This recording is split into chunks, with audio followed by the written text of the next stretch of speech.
Where I'm broke, check it. You know better than I. Yeah. Oh Lord, what we say?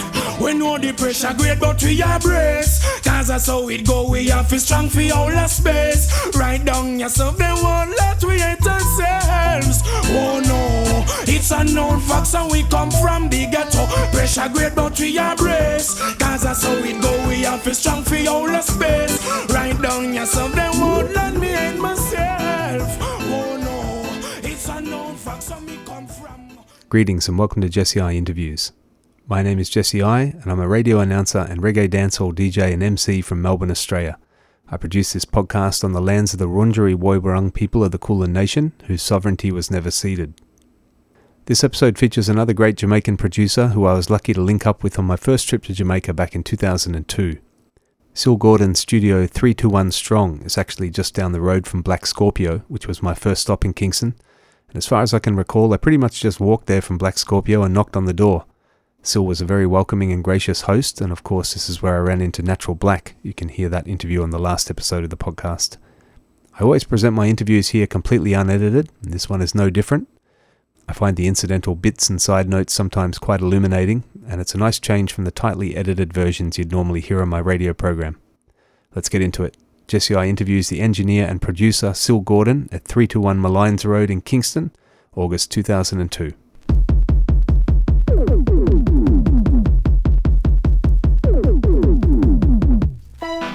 Just let peace and love abide. Just let peace and love abide. Yeah.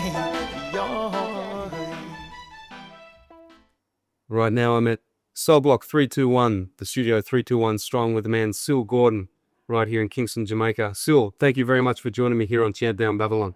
Yes, brethren. Big up. Nice having you, you know? Yes, I always like to start my interviews with a bit of background information. So if you tell the people a little bit about where you were born, what life was like growing up then, how you started to get interested in music. Okay, actually I was born at the same location here where the studio is. Right. I born in this area, 321 Malines Road. That's where I grew up. Went to Mellowbrook High School. But from going to school, I know Gus Clark, right. The owner for Anchor Recording Company, Music Works. Actually normally live in my area. So from school days going to high school, I usually check him by him house, and along with Kilimanjaro also. Yeah, Kilimanjaro Sound System and Gus Clark was neighbors. Right. So as youth, I keep on go over there and link them, and so after I leave school, I got a holiday job at Music Works. Music Works was just starting to set up, so I got. And that's Gussie's studio. Yeah, Gussie's studio at 56 Stripe Road. Yep. So I got a holiday job there, and wow, good holiday job. Yes, it's a holiday job. I never forget, because after see everything started running and thing, I just decided, I said, this is what I want to do. Actually, when I studied business, I was in the business field, accounts and those things. But with that holiday job at Gus's studio, I just decided, wow, I want to get involved in the music business full time. So what was your first real step? What was the first record that you produced? No, I didn't start produce. I was there as an engineer. Professionally, I'm an engineer, audio engineer. So that's where I started as an engineer at Music Works. Right. And I work with a lot of Music Works stuff. Right. So you've come up as an engineer. I came up as an engineer. So, right. And in 1990, I toured with Shabba Ranks, because I started to tour with Shabba Ranks and thing. And then eventually I said I want to do a little production. So actually got a tape and started a little production. Then in 91, what? So we can edit, and stop any time. Yeah, just stop. Right. That's weird. Yeah. Yeah. Can I go ahead here? Yeah. So in 91, I actually working at Gussie, but as a freelance engineer. I work with like Mikey Bennett of Two Friends Records. Yeah. and Fatis with Bird, yeah, Exterminator label. I was the main engineer for those two companies, and so even there I started some production for myself, you know. Really then as I said, I toured with Shabarangs, and then eventually I stopped touring with Shabarangs. Back in the studio I was doing most of Exterminator works. What year is it? What year is it? Between 91 and 93. Okay. Yeah, I response for a lot of Exterminator works during that time, and also with at Mikey Bennett, two friends also. See. So I was both producer, I know, really engineer, Yeah. but I involved in production also. Right. You know, as an engineer, you just get involved. Yeah. And then I think sometime in 92, 93, so I link up Donovan German of Penthouse, asked me to come on board to tour with Buju Banton. Right. As an engineer on the road. So we started there. But during I was touring and thing, I just decided, so I want to build a studio. And then I just started here, because this is where, I mean, I live at Barney and at 321 Milan. So I just decided to start build a studio and thing. Eventually, Buju Banton came on board. So when we started, Started with the big guys. yeah, we started with Buju. Buju was my partner then. Oh, right. So it really started with cell block. Yeah. 321. Yeah. Really. So in that time, I go in production full time. I cannot do both engineer, but not on the road anymore. I give up touring and start to engineer. So when cell block 321 created in early 94, all the engineer work with it, started to deal with those things, and so I go in production full time. Right. Then And so how's it been from then? Yeah, wow, it was, I mean, strength to strength. Eventually, Buju pulled out and went on his own, and I just remained here at the. We kind of just ease back the cell block and just work with 321 strong production. Yeah. And from here, from 96, we just making songs and I'm building the label, just building things to where we are now in 2002. With the label, do you have any sort of, is there a clear direction you want to take the label in, or is it, you just produce tunes, tune after tune? No, but any philosophy towards producing, or is it just good music? Yeah, good music, but in terms, you want to know that you want to make a difference, and you deal with reggae music, and you just want to make a difference. I mean, you try to put out some good stuff. If you know my label, so you see the type of works what I produce. I just try to get better each time, and try to get some artists what can actually deliver the stuff what I really want. One thing I like about the label is there's always been a lot of really good rootsy productions. I know you work with Firehouse Crew a lot, it seems, from the records. Yeah. And so do you have facilities for a live band in the studio, or is it a combination live band computer? Yeah, both. Yeah, we have with Liquor Luck live rhythm here also. Actually now I set up a new room now. Right. We will accommodate more live session. Okay. Now as we speak. Right. So yeah, we do a lot of work with Firehouse Crew. I work with Sly, Robbie, almost anybody in industry, because I have good, relationship with most musicians. So we just here and create, All right. Okay. How have you found things have changed over the years? So obviously you've been producing records, engineering records for even longer. How has studio technology and everything evolved over that time for you? Well, I mean, it's good. I mean, no, I mean, when I started, we normally record like to master on a 2-track. Yeah. See, no, you can go directly to a CD burner. You understand? It's like, I mean, no, as you finish in the studio, you can actually get the ready product. Yeah. to play in your vehicle or home or anywhere. So in technology is moving, and we have to try and move along with it and thing. But I like it. I like it. But in terms of the music now, it's really changed a lot of things. Change and even me now, I have to try to find ways. I mean, for move with the time to keep on the same level. But it's just those things sometimes change. I have to change with it, or else I get left behind. So what do you think of the current reggae scene overall today? The dancehall reggae, the Jamaican reggae scene overall? Yeah, I mean it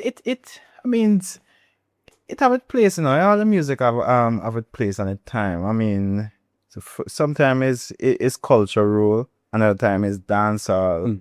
All of them have them place and time, and you have to just work with it. But try put out some positives through at all time. At least I believe in that. Yeah. So whatever you do, if it's dancehall, make it have a message. Yeah, You understand? definitely.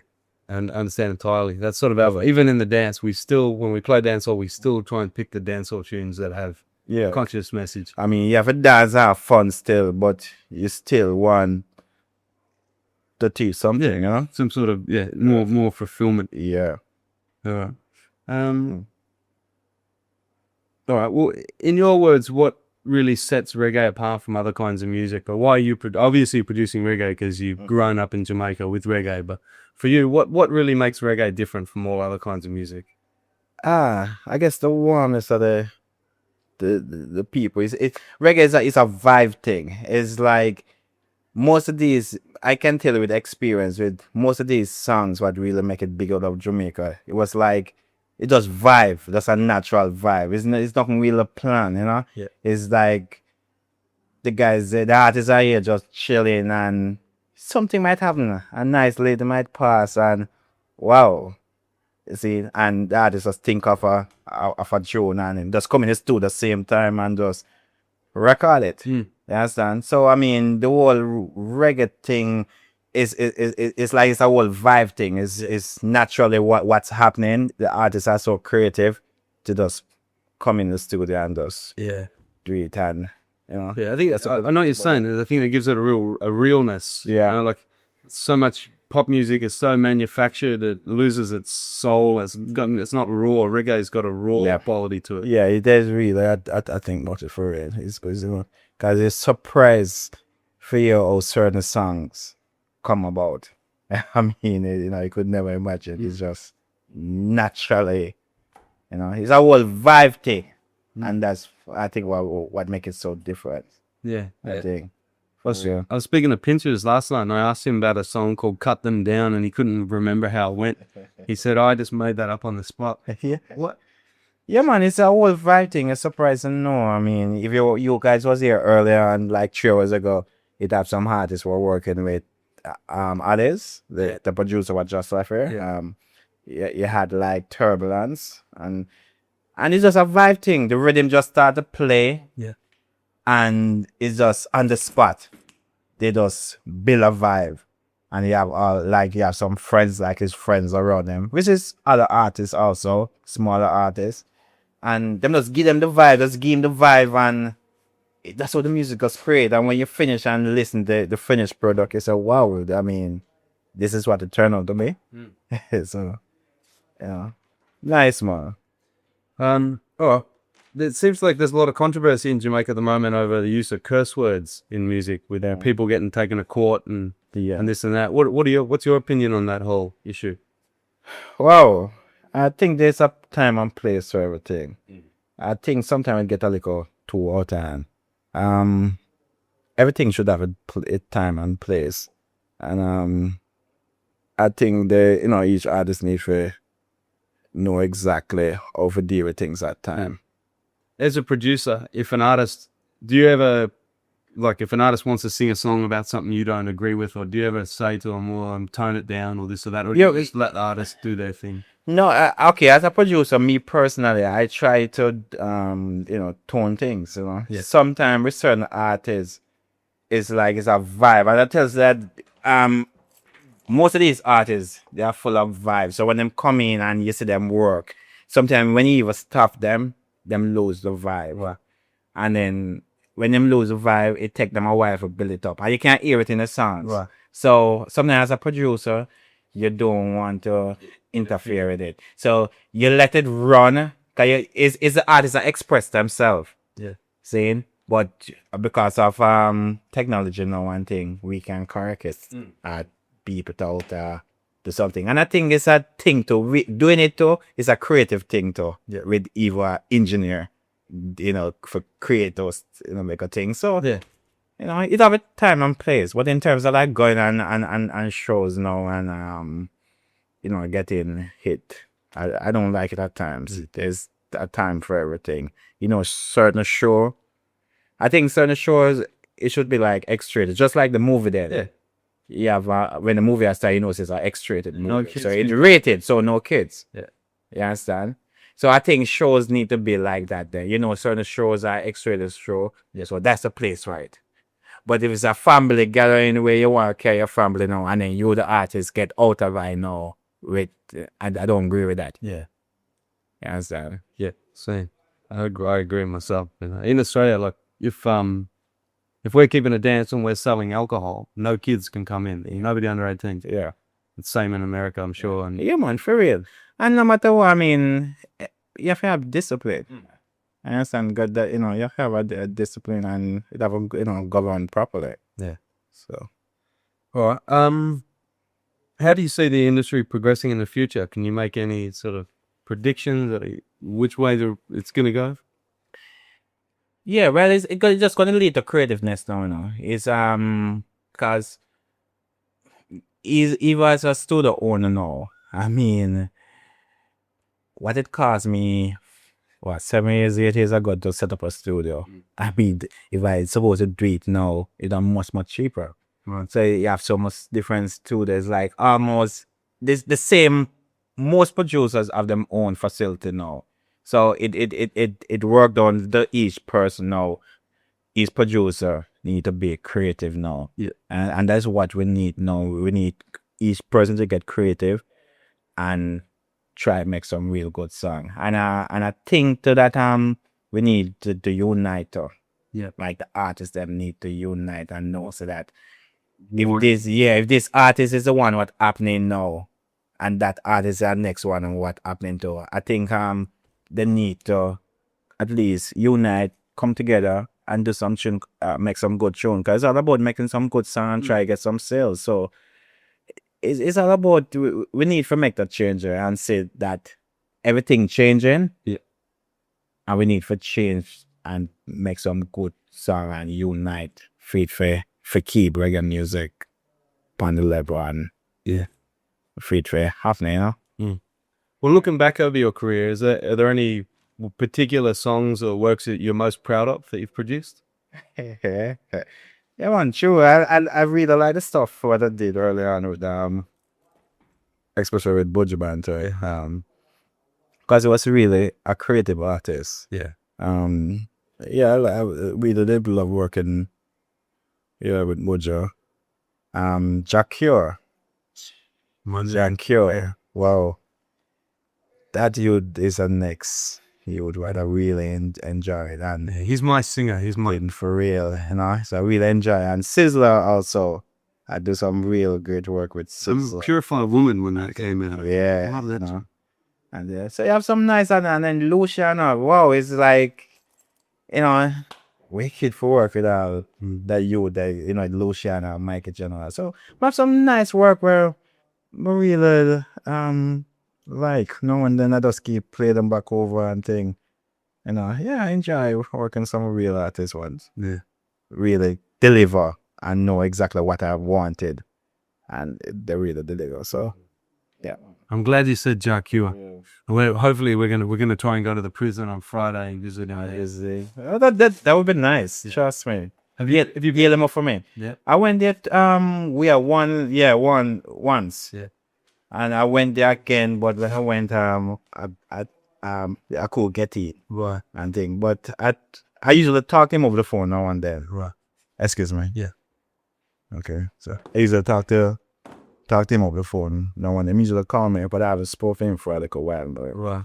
It's just a Yeah, I, shoot. I have a cell phone number for him, but it doesn't work anymore. I spoke to him like for a while because I do a website for Jacua. Okay. This, I just put it up about a week before he got arrested, and like I interviewed him and did all this and got it up, and then he got arrested, and I don't know if you've bet. And I thought, when the crime happened, I thought at the time, should I put it up? And I thought, yeah, because I don't know if he's guilty. It's not for me to judge, and I've spoken to him, and he says he's innocent, so put it up there. Love to meet him in person and speak to him, and you get the full story. Yeah, man. They're great youth, man. You trust, man. We're off track anyway. Well, we'll just one. I know you. The thing. Oh, just one question I want to ask: when you're producing records, do you produce them primarily for the Jamaican market, or do you sort of have an eye on the world market here? Yeah, man. World side. Yeah. Yeah. Sure, definitely. Yeah, I look what's happening and try. Yeah, man. Sure. Not for Jamaican market. I think that's a mark of producers that deal more with the roots side as opposed to the dancehall. It seems like the ones that produce for Jamaica only, they're just putting out quick dancehall, quick money, and tune phase. Yeah, true. Yeah. True. And not like that. Because I usually tour. I've been so much around the world. I never really been to Australia. I wanted to be to Australia. Nobody's going to Australia. Yeah, I love.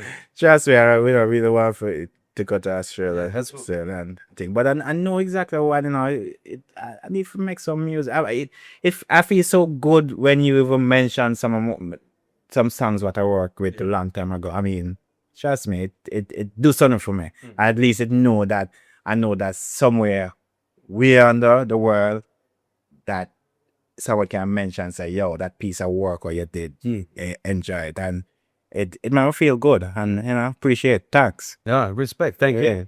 All right, well, just one more question for you. What do you reckon the future of the 7-inches as opposed to CD is?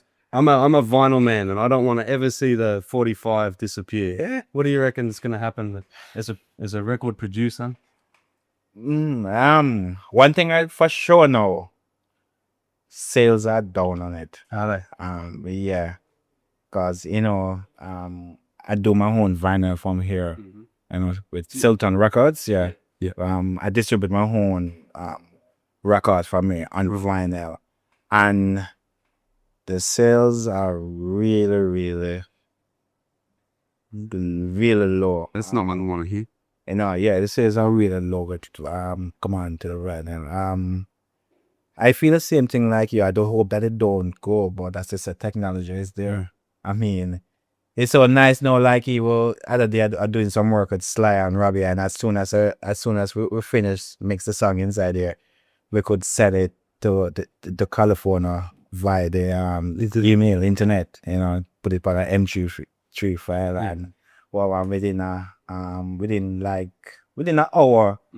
The guys in California call me and say, yo, they have it, and they're playing it, and the mix is wicked and things. So that's technology, yes. That it But I don't know. I think it going down, but as in terms of sales, as I tell you, it's not before. But as I say, I have to watch with the market and work with what's happening. Saying I am one producer, I believe if you change, if the market going that way, I just have to change in order to keep survive, for real. But I think I don't know if the next 5 years, if I'm gonna still the boat. I don't know. I know that it's going down. It's really declining. To say, isn't it? So, excuse me on that thing. Hello. Yeah, me so call back. I ain't meet, man. Okay. I'll wrap this up. I know you're busy, man. It's a cool. Are there any last words you'd like to pass on? Not last words. Are there? Is it? Do you have any message you'd like to pass on to the Australian massive? Yeah, for real. I mean, it's so nice that almost thousands of miles away that this little island, Jamaica, way, making some real songs and that people over the world really enjoy it and really supporting us and thing. It feels so good and thing. Me as Syl Gordon for 321 strong, just constantly try to make some good music and keep lift the standards. So thanks for supporting Yeah, man. I'll let you one. Thank you. Thanks for putting out excellent music. Yeah, man. All right, Syl Gordon, and thank you very much for speaking to us here on Chant Down Babylon. Wicked, man. Yeah, man. It was nice having you guys, here. When you finish, you can take a look at tour and see what it's all about. Yeah, respect. For real. Give thanks, Syl. Yeah, man. For real. Let's come right to him. Yeah, man.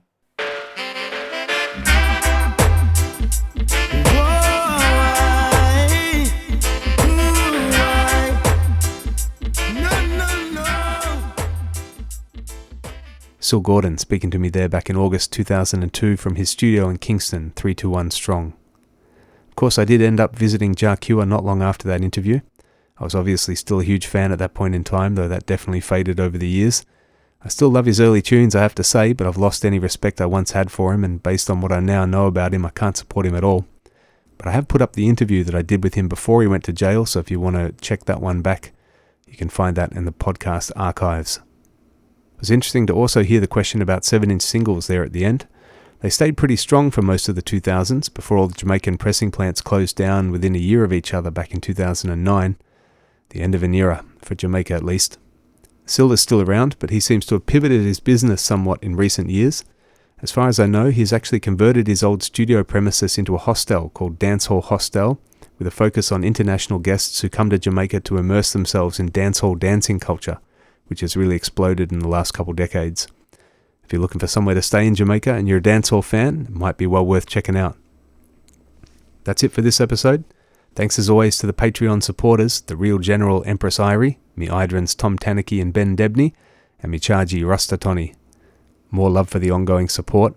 It lets me cover the costs of the hosting for this podcast, which is ultimately just a labour of love. If you want to show some love for it same way, please check out patreon.com/Jesse_I_interviews. Thanks for listening. Eyes is every time.